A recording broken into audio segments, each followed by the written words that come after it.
Tonight, the Nolan Wells investigation into the death of a shining star, Nolan Wells, has an altercation witness emerged. A witness that claims she saw an altercation at Horn Island. Good evening. I'm Nancy Grace. This is Crime Stories. I want to thank you for being with us.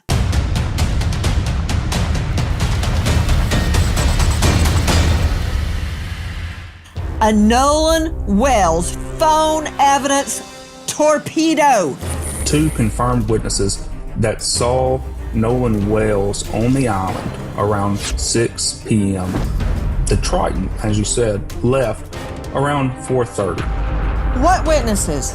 Where? Who, what, where, why, and when? I have not spoken publicly about this before, but I witnessed an altercation involving Nolan Wells from a boat nearby. What I saw has stayed with me, and I believe it's important information. I have provided or intend to provide my account to the appropriate investigators because Nolan's family deserves the truth. Out of respect for the ongoing investigation, I won't speculate beyond what I personally observed. While I was on the boat near the area, I witnessed an altercation involving Nolan Wells and several other individuals. I saw what appeared to be an argument that escalated after there was a dispute involving Nolan's phone. I heard Nolan yelling for his phone to be returned. The argument continued after the group reached shore, and I observed a physical fight involving Nolan and multiple people. I also observed a young woman telling them to stop.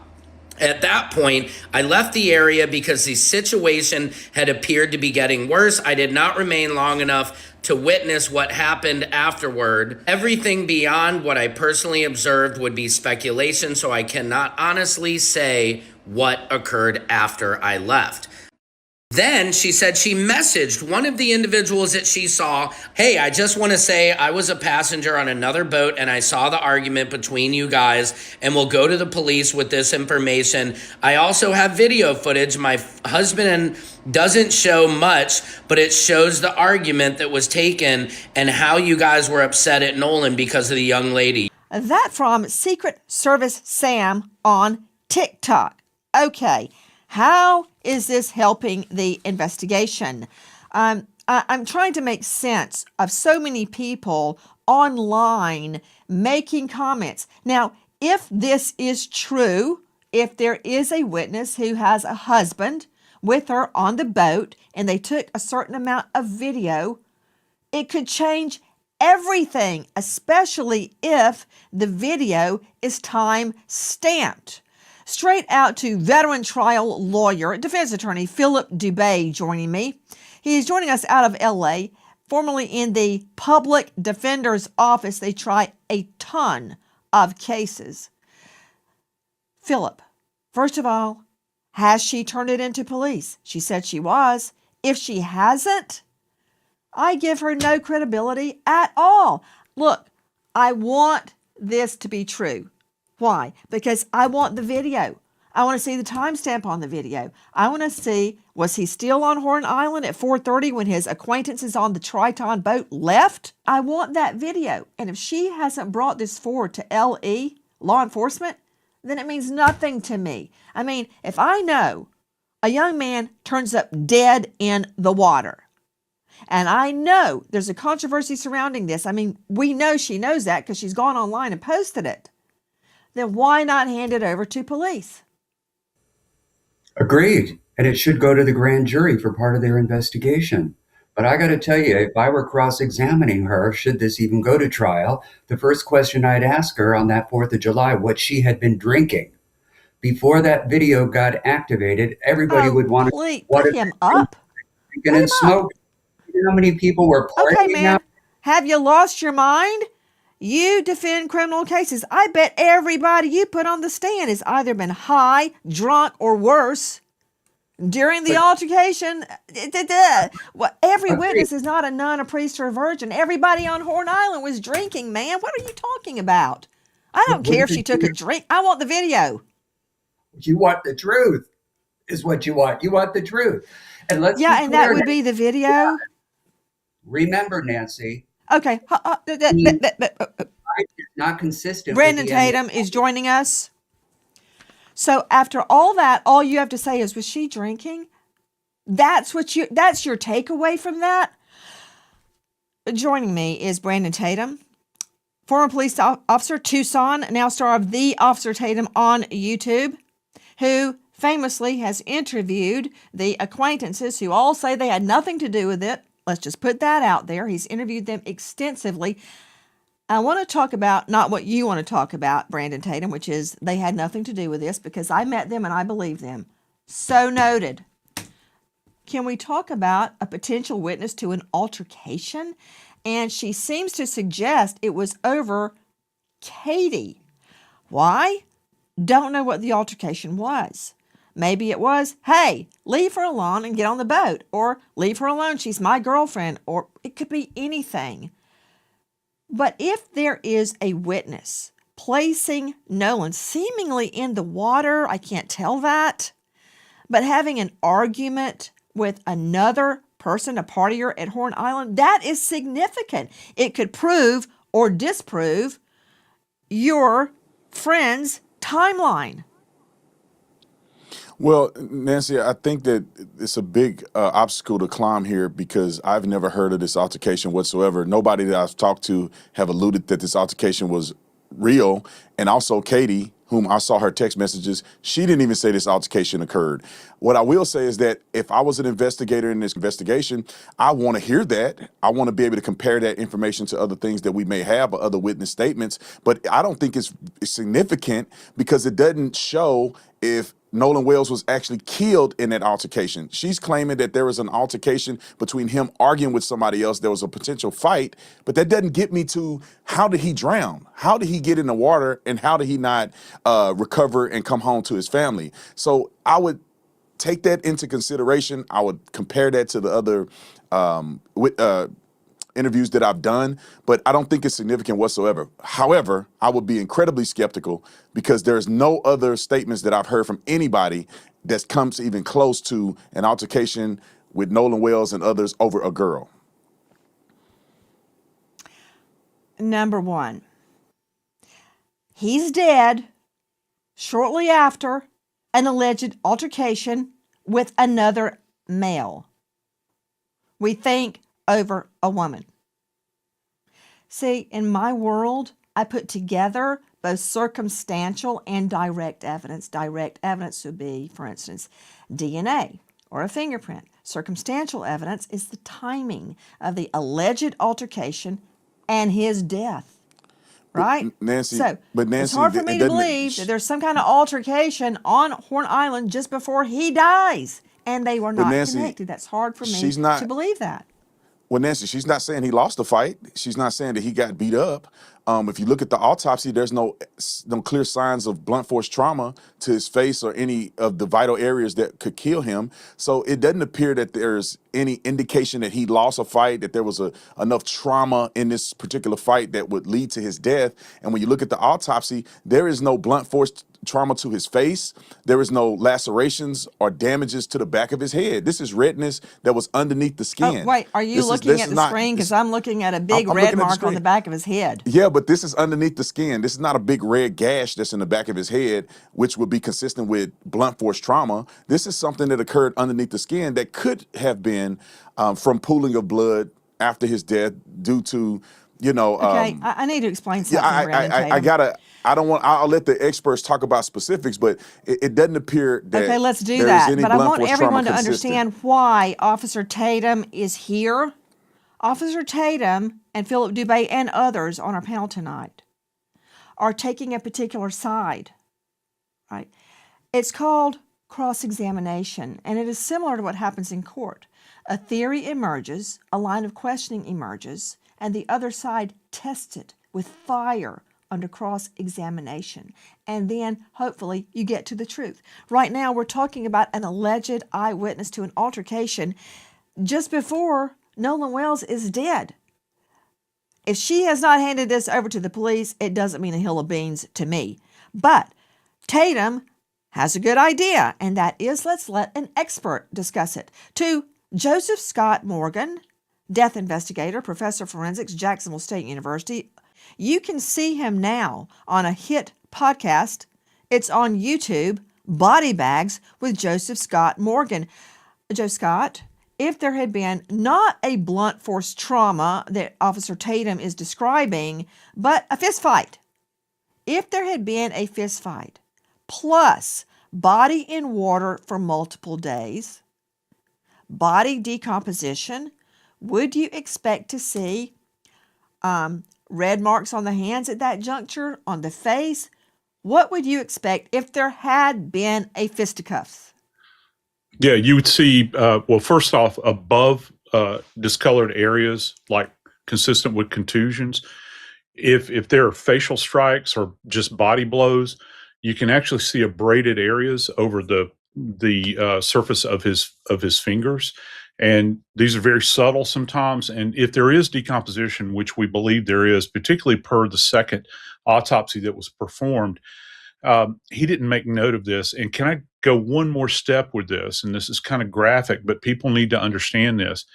This physician that did the second autopsy actually did what's referred to as a coronal sectioning of the face.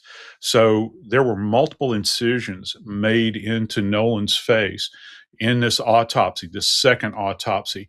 And this guy didn't see anything. He didn't see anything that was of import relative or indicative of blunt force trauma. And I would think that if there was contact, particularly if he's fighting a group of people, these sorts of things, you're going to have injuries probably on the leading edges, or what we refer to as the blade of the arm right here on the forearm, the back of the hands, the knuckles, those points of contact. And certainly if there's facial strikes going on with him, which we find with blunt force trauma many times with fisticuffs, as you say, you'll see these strikes, you'll see marks on the face. There's nothing to indicate that in the second autopsy. Now, what the state has, I don't know, but I do know this. I know they're saying they're done with the autopsy and that it's complete, which means the gross findings in the autopsy room, the tox, the histology, that means that autopsy report is complete. They just hadn't released their findings yet. And speaking of that, Joe Scott Morgan, I've heard the same, that the autopsy is complete. Yeah. There are reports that there is no cocaine in Nolan's system. That's uncorroborated reports, Okay. but a good source. No cocaine in the system. Yep. Joe Scott, when the body has been in the elements, such as the water, for that long, how can I confirm if he had been drinking or not? Oh, you can still pull a BA, blood alcohol, or blood ethanol level, as it's referred to. And again, Nancy, we're not talking about someone that has been down for weeks and weeks. We can still do the BA, and it can come from urine, blood. We can still draw urine and find it pretty effectively.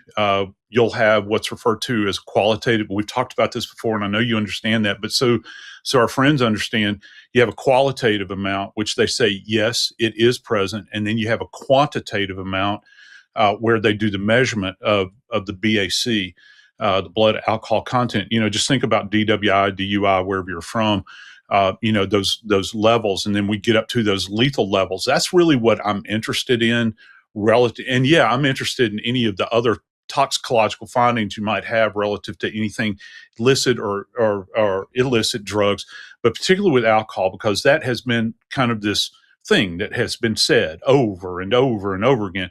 Well, let me see it. I want to know what the blood alcohol level was like.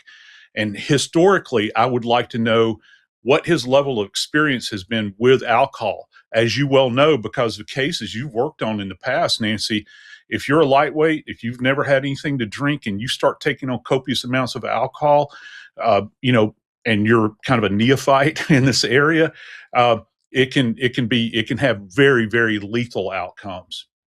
Let me understand. Joe Scott Morgan joining us, star of Body Bags with Joseph Scott Morgan on YouTube and Death Investigator.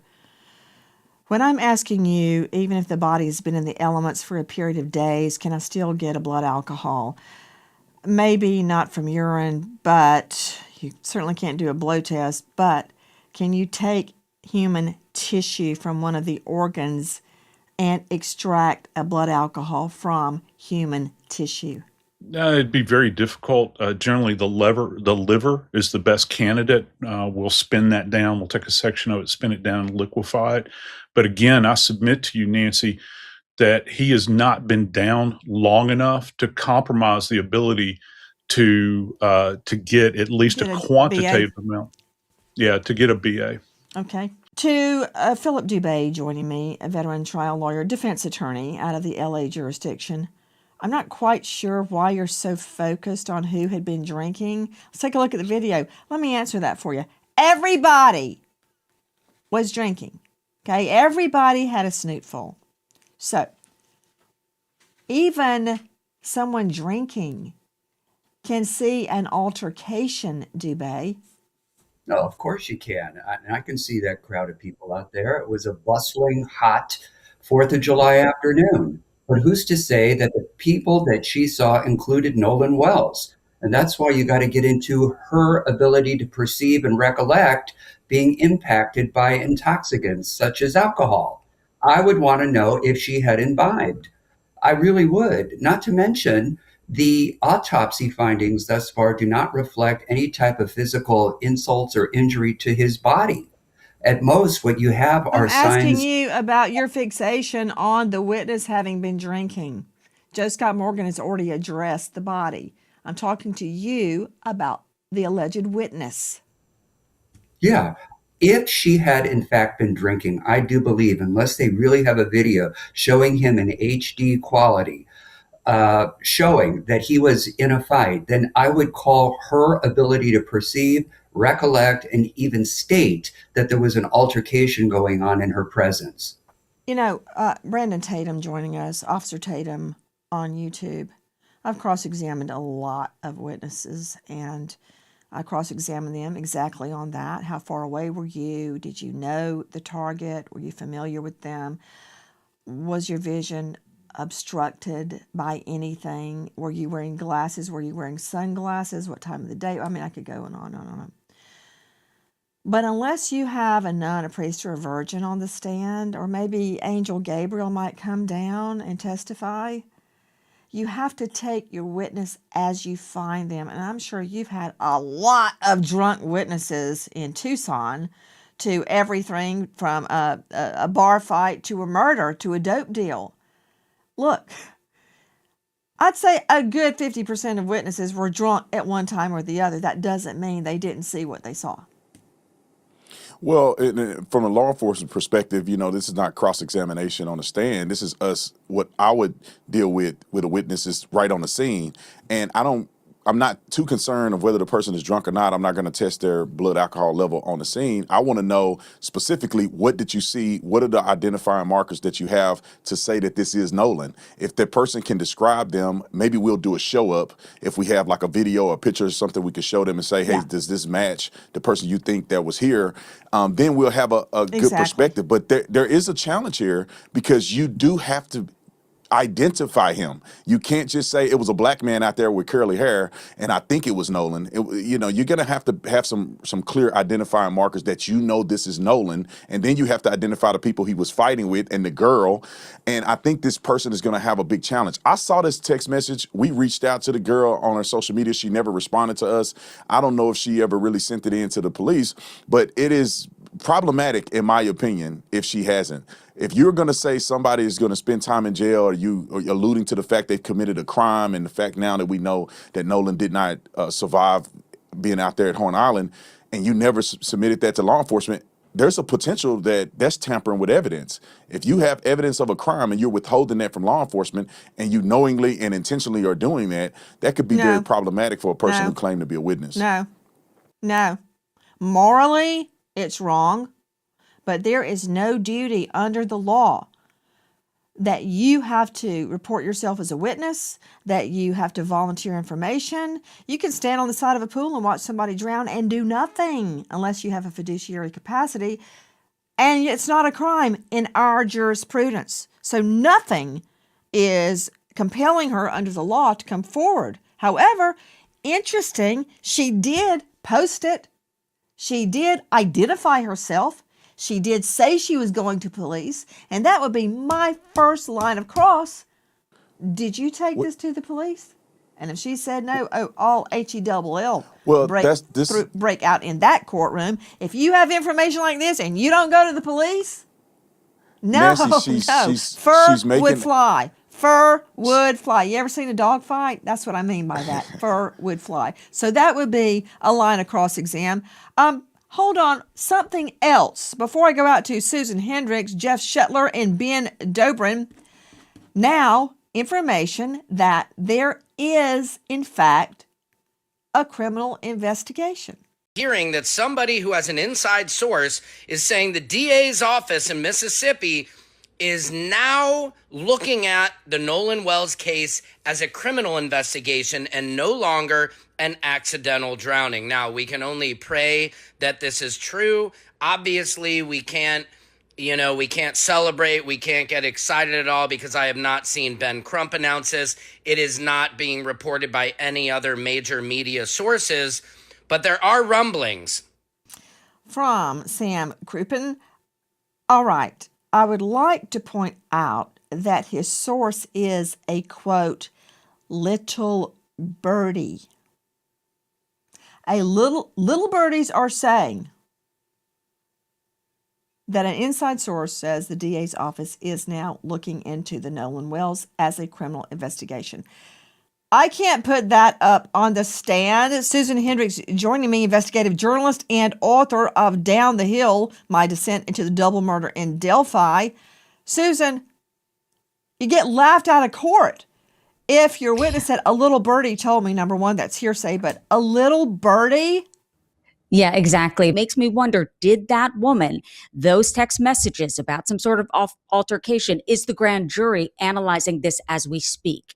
Because finally the DA came out and said, look, I can't release anything that's going on, but let it be clear, and I'm paraphrasing, that we are investigating this with a grand jury. Susan Hendricks, you're absolutely right. She states most recently, this is the elected district attorney, my obligation and commitment is to present the grand jury with all the evidence collected in the case in order for them to reach a decision based on a thorough investigation, complete evidence presentation, the actual truth, and an understanding of the law. I'm obligated to do so in keeping with the law and the rules of the court. She goes on to state, I stand firmly on the rule of law and my ethical obligation. That is what the people of Jackson County elected me to do. I will present the grand jury with a thorough, complete, and fair investigation into the death of Nolan Wells. Now, is there a criminal investigation? According to some sources, there is. We keep hearing there is no criminal investigation. To Dave Mack, Crime Stories investigative reporter, what is the truth of it tonight?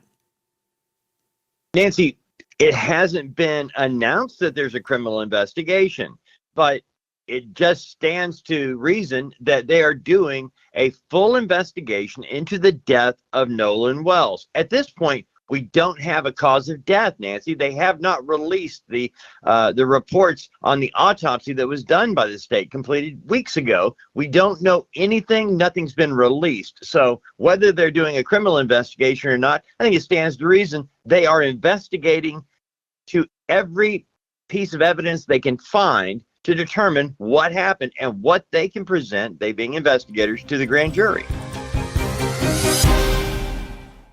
Hi guys, Nancy Grace here. If you are a homeowner, you've probably thought, should I call American Financing to refinance and pay off this debt? But you don't because of your low mortgage rate. That low rate, it's not saving you if you're drowning in credit card interest. People are calling American Financing, and American Financing is saving customers an average of $800. That's not in all, that's a month, by using their equity to pay off the credit card debt. Using their home equity to pay off credit card debt. No upfront fees. It costs you nothing to find out what you could be saving. And if you start today, you may be able to delay 2 mortgage payments. American Financing, 866-888-0344. Repeat, 866-888-0344. Or just go online to americanfinancing.net/Nancy. Disclaimer, NMLS 182334, NMLSconsumeraccess.org, APR for rates in the 5S start at 6.327% for well-qualified borrowers. Call 866-888-0344 for details about credit costs and terms. Go to http:// www.americanfinancing.net/Nancy. Average savings are based on borrowers who save over $199.99. And good luck. I understand the public's urgency to know what happened to Nolan, but we are not taking time for time's sake. We are taking the time required to complete the work this investigation demands. Since Nolan was reported missing, local, state, and federal law enforcement agencies have worked around the clock investigating what happened to him. Every piece of evidence must be examined. Every credible lead must be followed to its conclusion. Every witness interview must be analyzed in context of all other evidence. The pressure for answers does not change what the work requires. Our responsibility to Nolan and our community is to complete this investigation thoroughly, carefully, without compromise, supported by the evidence and worthy of the confidence of the people we serve. I also understand that many people have questions about why more information has not been released publicly. In Mississippi, the rules of professional conduct restrict the information a prosecutor can release during an investigation. Our restraint in communicating facts and evidence is not an effort to keep the truth from the public. It is an effort to protect the integrity of this investigation and the grand jury proceeding. And tonight, more rumblings that the wrong boat was searched. The MDMR report states that the searched vessel was called a Tide craft, right? On July 8th. But witnesses show he used a Tide line boat on July 4th. In the MDMR report, right down at the bottom in the yellow, it says Tide craft, not Tide line. From Sam Crouppen to Ben Dobrin, emergency response diving instructor and trainer. Ben, thank you for being with us. What about the mistake in the name of the boat, if it was in fact a mistake? And could that explain any problem in getting GPS information? Well, absolutely, because they're two different brands of boats. It's like saying, I'm going to search a Ford, and then you go out and search a Chevrolet in a car. They're very different brands of boats. And so if they were searching the wrong boat, then any information on that boat would be the wrong information. So if you're going after the GPS plotter on the Chevrolet, but you want the GPS plotter off of the Ford, they have no bearing. And so if you're searching the incorrect boat, you have incorrect evidence. To Brandon Tatum, star of The Officer Tatum on YouTube, we just saw some video from your show. And I'm trying to figure out, among other things, what time and day, if you have a time and a date stamp on that, that seemingly shows the Triton with a lot of people on it leaving the island, leaving Horn Island. Do you have a timestamp on that? I don't have the timestamp. I can ask them to see if they can get it to me. When I watched this video and they presented it to me, this was during the time that the CETO call was occurring. So it had to been right around that time. You could see Wyatt on the boat on the phone. And so this is how it was presented to me. And just to kind of answer your question about the boat searches, it's partially irrelevant depending on the investigation and the interviews that they've done. There is no indication that there was a crime committed on any one of these boats. when you have 60 people that have already given statements to law enforcement, you have the young men that I interviewed that were on their boat that left the island, and then you have people that saw Nolan on the island after they had left. It's no indication that Nolan was on any one of those boats at any point in time and that a murder occurred on those boats. So regardless if they searched them or not, it was offered up for them to use a cadaver dog, but that never occurred. And so I don't really think that the boat situation of search is significant. The boys submitted their Life 360, which is how they got a GPS tracking of when they left the island and how they got from point A to point B, where they docked and all of those things. So all of the information has been concluded, or at least have been explored, and it didn't appear that there was any foul play on any one of the boats. Okay. Officer Tatum, I respect everything that you just said, but to have a witness tell me it's true because I said so, and because my friends say so, that doesn't mean it's true to me. This is GPS. It could be true. They And I see they provided Life GPS. That 360. doesn't tell me what happened to Nolan.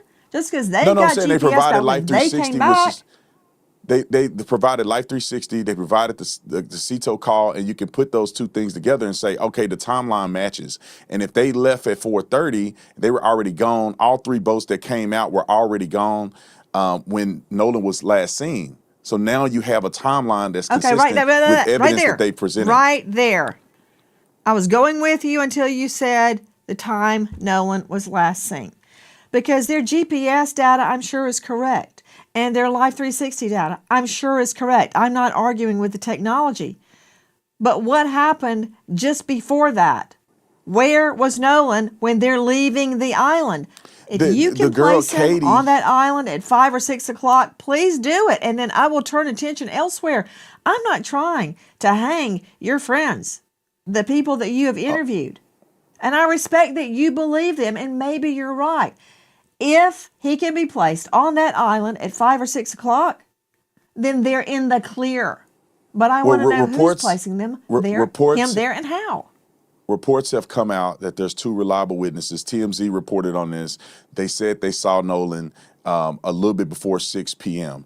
There was also the young lady, Katie, who sent text messages to one of the boys that I interviewed. I saw the text messages where she alluded to the fact that she did not see Nolan get on the boat. She heard the boys yelling for Nolan to get on the boat. So Nolan never got back on the boat that he came on. So you have the boats leaving. You have a CETO call. You have testimony from everybody on the boat. And all of those things have to be taken in consideration. Also, they have already spoke to law enforcement about this. Them talking to me in the interview is them just telling the world what they told law enforcement. If there was any indication whatsoever that he was on the boat based on the testimony that was given from the boys or anybody else, even this new witness that have come forward, I think that there would be a significant investigation leading to an immediate arrest. But they clearly don't have any clear evidence that there is a crime that is committed, and especially a crime that was committed from the boys that I interviewed. I can't speak for everybody else, but I know the young men that I talked to, they were gone. There's no indication that Nolan was on the boat whatsoever. They're giving statements. Katie gave a statement. Even this person is claiming that they saw Nolan get into a fist fight. It appears that this person is claiming that the fight has happened after Wyatt and the rest of them had left on the boat. Hi guys, Nancy Grace here. Please join us on Crime Stories and stream it first on Fox 1. When breaking crime news develops, we investigate it and bring it to you. Bombshell updates, answers to unanswered questions from cases making the headlines and cases you may never have heard of until Crime Stories. We go inside investigations with exclusive interviews, crime victims, families seeking justice, investigators, experts, and sources from within the case itself. Stay on top of the nation's biggest trials with us, including gavel-to-gavel coverage with real-time analysis. Crime Stories with Nancy Grace. Stream it first on Fox 1. I hope to see you there, and thank you, friend. Ben Dobrin joining us, emergency response diving instructor. What do you think regarding the boats, not just the Triton, but the other two boats that traveled with it? My question is, where did he go in the water? They got him out of the water, obviously, on July 6th. But my question is, where did he go in the water and when did he get into the water? Was it a drowning? Bodies behave differently underwater, whether it's a drowning or it was a killing elsewhere. There's a lot of different variables. The body washed up very close to where he was last seen. There's a lot of current in that area. If it was a drowning, people generally sink when they drown. But if you don't drown and you're put in the water, you're more likely to float. And so there's a lot of variables that come into play of where the body was recovered versus where the body went in, and the timeline also.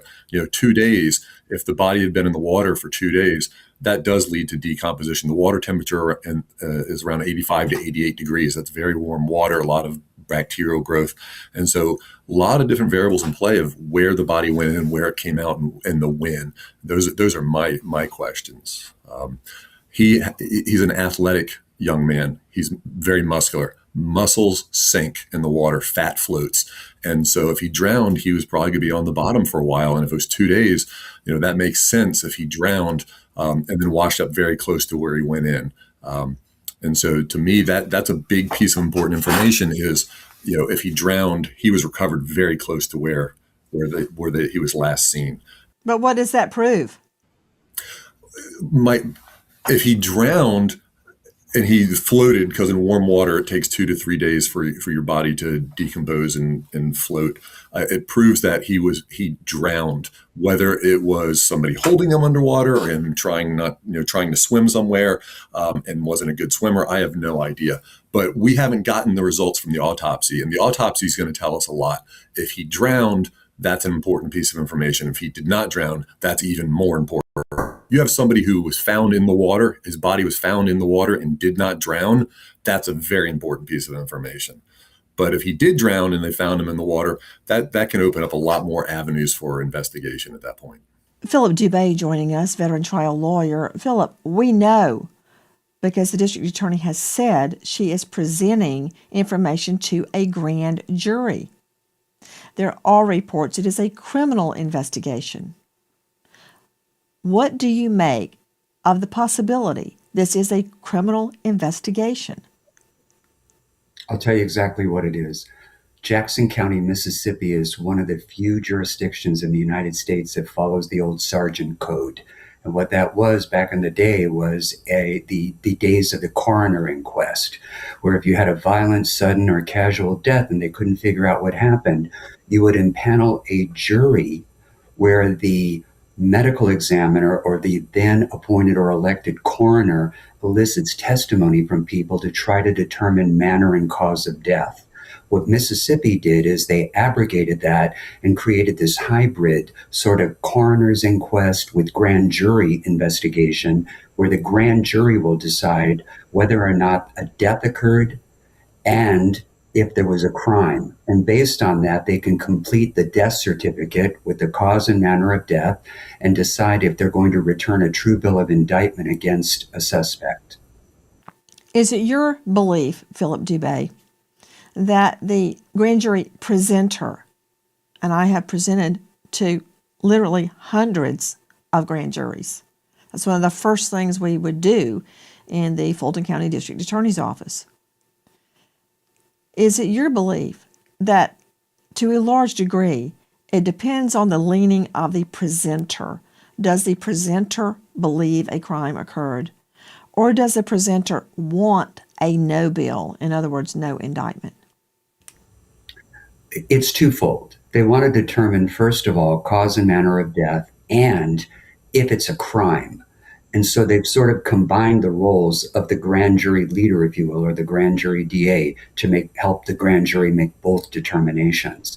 So it's my opinion right now, they don't know if they even have a homicide. They don't even know the cause of death, but they've lumped in all the causality to criminality just to get it all in one. Let me rephrase it, Dubé. Will the grand jury typically do what the presenter wants them to do?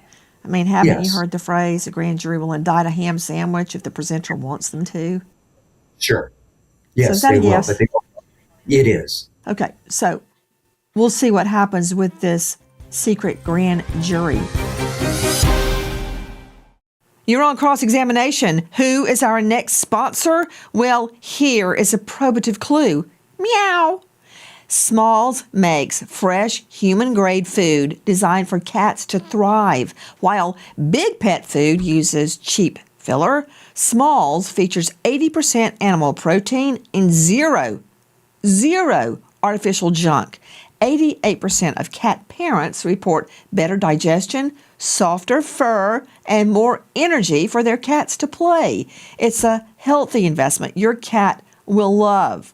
If you want to invest in your cat's health, Smalls is giving you 60% off your cat's first order.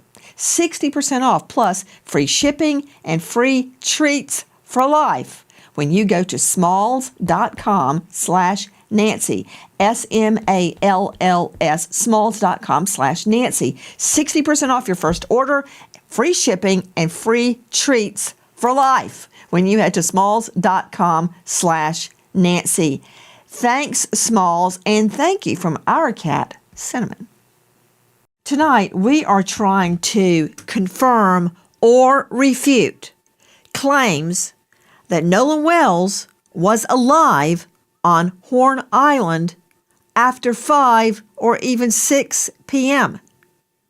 If you know or think you know anything regarding that matter, Nolan Wells last seen alive, don't just post it online. Call Jackson County Sheriff's 228-769-3063. Repeat, 228-769-3063. There is a $125,000 reward for information leading to the truth of what happened to Nolan Wells. Was there an altercation?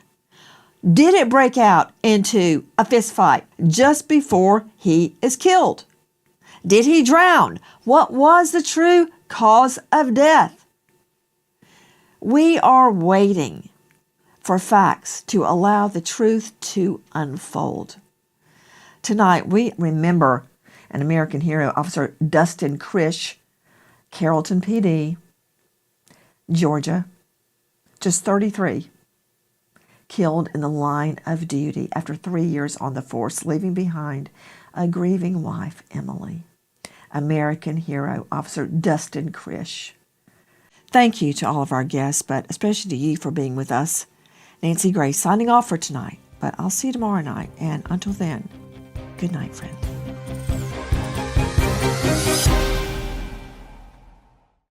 Hi, guys. Please join us on our mission to find missing people, especially children, to solve unsolved homicides. And if you're on the go, please join us on your favorite podcast app where you can get all our content, where we, in our way, seek justice.